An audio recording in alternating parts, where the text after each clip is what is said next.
The Clash began, as so many OG punk bands did, in 1976. And today I'm going to tell you about some of their famous album covers. This picture of The Clash was taken by Patty Owens and is considered one of the most iconic pictures in rock and roll history. It represents a new era of rock and roll, something even less composed than before. They used it as their album art for London Calling, as you can see here, which is a direct reference to an Elvis Presley album, as you can see here.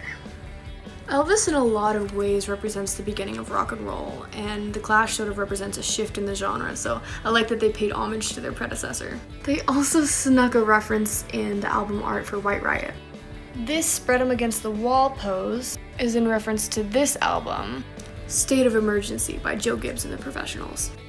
I think it's so cool when bands or filmmakers subtly reference other bands or filmmakers, so let me know if you know any good ones. Yesterday I told you guys that someone named Patty Owens took an iconic picture of The Clash in 1979. And yeah, it turns out that name was super wrong. Don't believe everything you read on the internet, kids.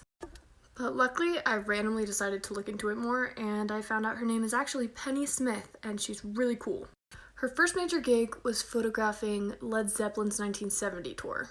Here's one of the pictures from that tour. How amazing is that? And she went on to photograph a ton of amazing musicians, from the Rolling Stones, to The Who, to Radiohead, Morrissey, The Strokes. The picture that I showed yesterday of Paul Simonon, I think, smashing his bass guitar was probably her most famous picture. The Clash, of course, used it for their London Calling album cover, but she actually didn't want them to. She said it was too blurry. But the blurriness is kind of part of the charm. She now lives and works in a disused railway station that she converted into a studio. And she still does black and white photography. And I will be fact-checking myself a little bit better before uploading videos now. Big sorry to Penny Smith, you're a legend. Listening to Grimes talk about her albums is so beautifully absurd, because some of the stuff is so profound and other things are just purely products of circumstance. But she's so matter-of-fact about how chaotic it all is. Her first album was a Dune concept album, and the album art was a complex demon painting of her own design.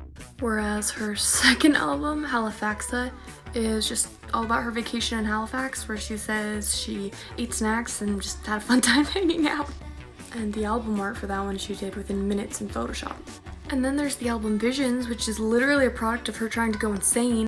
She was a fan of an ancient female composer named Hildegard von Bingen, who was locked in a cloister for 20 years. So yeah, to follow in her footsteps, Grimes locked herself in her room and attempted to go insane.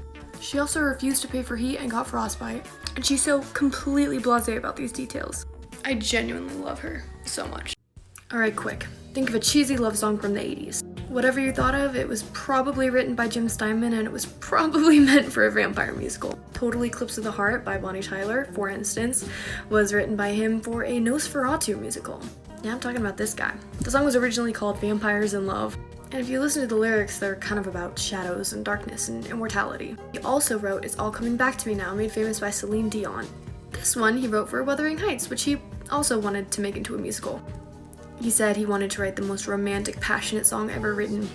And apparently the song was about, I want to get this right, Heathcliff digging up Kathy's corpse and dancing with it in the cold moonlight. It might seem like a cheesy song you'd hear at weddings, but it's actually about obsession and terror and dead things coming back to life. And trust me when I say this is just the tip of the iceberg of famous love songs written by Jim Steinman that you probably don't know the real meaning of. I can only fit so much into a minute, but I'll definitely be talking more about him another time. Happy 4th of July. You're probably gonna listen to some patriotic songs today. Let me ruin them for you. A common one people play is Fortunate Son by Creedence Clearwater Revival. This song is a protest song, rejecting the Vietnam War. People also love to play Born in the USA by Bruce Springsteen. This song oozes with sarcasm that tends to get lost on people, and it's about the struggles of a war veteran who's come home from the Vietnam War. And finally, I don't mean to break your heart, but This Land Is Your Land by Woody Guthrie is also a protest song. It's about the economic disparity in the US, and he actually took out some of the harder hitting verses because he was scared that Joseph McCarthy would persecute him. Because they got a little communisty. But you still get what he's saying from the existing lyrics. This land was made for you and me, so why isn't it? Artist intent doesn't always matter, but I think it's really sad that these songs have gone over people's heads for so long. Did you know that Dolly Parton wrote Jolene and I Will Always Love You on the same day in 1972? She says very matter-of-factly that it was a good writing day. Apparently, Jolene was originally inspired by a red-headed bank clerk who flirted with Dolly's husband, Carl Dean. And I Will Always Love You was meant as a platonic love. It was actually written as a farewell to Porter Wagoner when she left his show and started a solo career.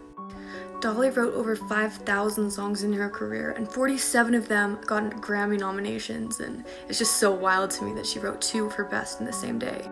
Both of these songs have legacies. They've been covered over and over by every generation of artists since. I've been doing a ton of research about the origins of different songs, and it's been so crazy to me because some take years to complete for artists, and others take literally 4 minutes, and that doesn't tell you anything about the quality of the song. I think some songs are just meant to exist, and these are 2 great examples of that.